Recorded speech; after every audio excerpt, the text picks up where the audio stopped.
The Temple of Olympian Zeus, also known as the Olympieion or columns of the Olympian Zeus, is a colossal ruined temple in the center of the Greek capital Athens that was dedicated to Zeus, king of the Olympian gods. Construction began in the 6th century BC during the rule of the Athenian tyrants, who envisaged building the greatest temple in the ancient world, but it was not completed until the reign of the Roman Emperor Hadrian in the 2nd century AD, some 638 years after the project had begun. During the Roman period it was renowned as the largest temple in Greece and housed one of the largest cult statues in the ancient world. The temple's glory was short-lived, as it fell into disuse after being pillaged in a barbarian invasion in the 3rd century AD. It was probably never repaired and was reduced to ruins thereafter. In the centuries after the fall of the Roman Empire, the temple was extensively quarried for building materials to supply building projects elsewhere in the city. Despite this, substantial remains remain visible today and it continues to be a major tourist attraction. History, Classical and Hellenistic periods. The temple is located southeast of the Acropolis, and about 700 am south of the center of Athens, Syntagma Square. Its foundations were laid on the site of an ancient outdoor sanctuary dedicated to Zeus. An earlier temple had stood there, constructed by the tyrant Pisistratus around 550 BC. The building was demolished after the death of Pisistratos and the construction of a colossal new Temple of Olympian Zeus was begun around 520 BC by his sons, Hippias and Hipparchos. They sought to surpass two famous contemporary temples, the Hieron of Samos and the Temple of Artemis at Ephesus, which was one of the 7 wonders of the ancient world. Designed by the architects Antistates, Calasius, Antimachides and Porinus, the Temple of Olympian Zeus was intended to be built of local limestone in the Corinthian style on a colossal platform measuring 41 m by 108 m. It was to be flanked by a double colonnade of 8 columns across the front and back and 21 on the flanks, surrounding the cella. The work was abandoned when the tyranny was overthrown and Hippias was expelled in 510 BC. Only the platform and some elements of the columns had been completed by this point, and the temple remained in this state for 336 years. The temple was left unfinished during the years of Athenian democracy, apparently because the Greeks thought it hubristic to build on such a scale. In the treatise Politics, Aristotle cited the temple as an example of how tyrannies engaged the populace in great works for the state and left them no time, energy or means to rebel. It was not until 174 BC that the Seleucid king Anchises IV Epiphanes, who presented himself as the earthly embodiment of Zeus, revived the project and placed the Roman architect Decimus Cossusius in charge. The design was changed to have 3 rows of 8 columns across the front and back of the temple and a double row of 20 on the flanks, for a total of 104 columns. The columns would stand 17 m high and 2 am in diameter. The building material was changed to the expensive but high-quality Pentelic marble and the order was changed from Doric to Corinthian, marking the first time that this order had been used on the exterior of a major temple. However, the project ground to a halt again in 164 BC with the death of Anchises.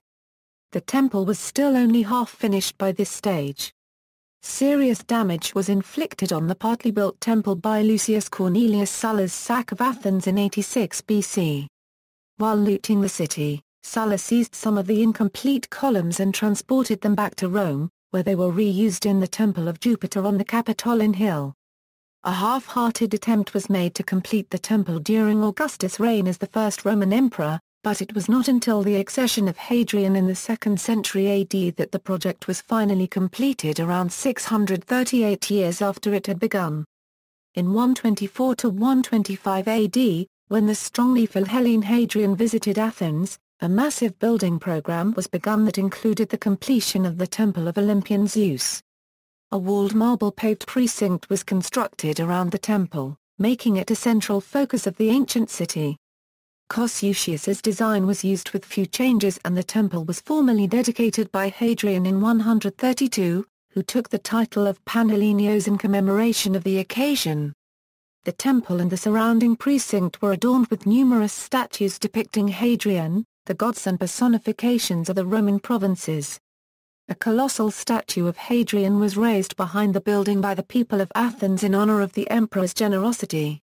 An equally colossal tree-elephantine statue of Zeus occupied the cella of the temple. The statue's form of construction was unusual, as the use of tree-elephantine was by this time regarded as archaic. It has been suggested that Hadrian was deliberately imitating Phidias' famous statue of Athena Parthenos in the Parthenon, seeking to draw attention to the temple and himself by doing so. The Temple of Olympian Zeus was badly damaged during the Heraclean sack of Athens in 267. It is unlikely to have been repaired, given the extent of the damage to the rest of the city. Assuming that it was not abandoned, it would certainly have been closed down in 425 by the Christian Emperor Theodosius II when he prohibited the worship of the old Roman and Greek gods. Material from the building was incorporated into a basilica constructed nearby during the 5th or 6th century. Medieval and modern periods, over the following centuries, the temple was systematically quarried to provide building materials and material for the houses and churches of medieval Athens. By the end of the Byzantine period, it had been almost totally destroyed. When Cyriaco de Piscicoli visited Athens in 1436, he found only 21 of the original 104 columns still standing. The fate of one of the columns is recorded by a Greek inscription on one of the surviving columns, which states that on April 27, 1759 he pulled down the column. This refers to the Turkish governor of Athens, Zistarakis, who is recorded by a chronicler as having destroyed one of Hadrian's columns with gunpowder in order to reuse the marble to make plaster for the mosque that he was building in the Monastiraki district of the city. During the Ottoman period, the temple was known to the Greeks as the Palace of Hadrian, while the Turks called it the Palace of Belkis, from a Turkish legend that the temple had been the residence of Solomon's wife. 15 columns remain standing today and a 16th column lies on the ground where it fell during a storm in 1852. Nothing remains of the cella or the great statue that it once housed.